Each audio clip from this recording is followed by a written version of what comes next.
आज की सुबह मेरी 10:30 बजे से होती है और उठने के बाद सबसे पहले मैंने ये देखा कि पता नहीं है मेरे चेहरे पे क्या हो रहा है। तो आधा घंटा तक अपना मुंह निहारने के बाद किचन में खाना बनाने चली गई, क्योंकि जिस दिन हम कॉलेज नहीं जाते हैं तो उस दिन का खाना हम बनाते हैं, बाकी दिन मेरी रूममेट बनाती है।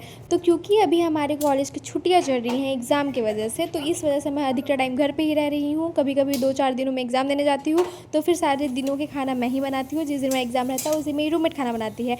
मुझे मेरे पास लग रहा है कि और कोई काम नहीं बचा हुआ है, बस उठना है, खाना बनाना है, उसका फिर पढ़ने बैठ जाना है, बस उसके अलावा कुछ भी नहीं है। तो यहाँ पे भी सेम हम वही कर रहे हैं, खाना बना रहे हैं और फिर अब हम पढ़ने जाएंगे। तो खाना पीना खा करके फिर पढ़ने बैठ गए थे और लिटरली आज पढ़ाई भी नहीं हो रहा था, क्योंकि हमारे जस्ट सामने एक इंसान अपना घर ढलवा रहा है और उसका आवाज़ इतना ज़्यादा आ रहा है। मेरा बालकनी के पास वाला रूम है और इतना ज़्यादा उसकी आवाज़ आ रही है कि हम लोग कुछ कर ही नहीं पा रहे हैं, पढ़ भी नहीं पा रहे हैं, कुछ भी नहीं कर पा रहे हैं, बस उसका शोर आ रहा है।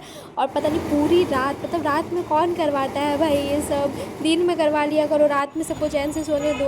तो ये सब देखते के साथ फिर वो खाना सब्जी लेने चले गए और उसके बाद फिर हम कुछ देर छत पे टहलने चले गए और वहीं पे जस्ट सामने ये सारी चीज़ें हो रही थी। तो बस यही सारी चीज़ें देखा और तो बस ऐसा ही रहा कुछ मेरा दिन।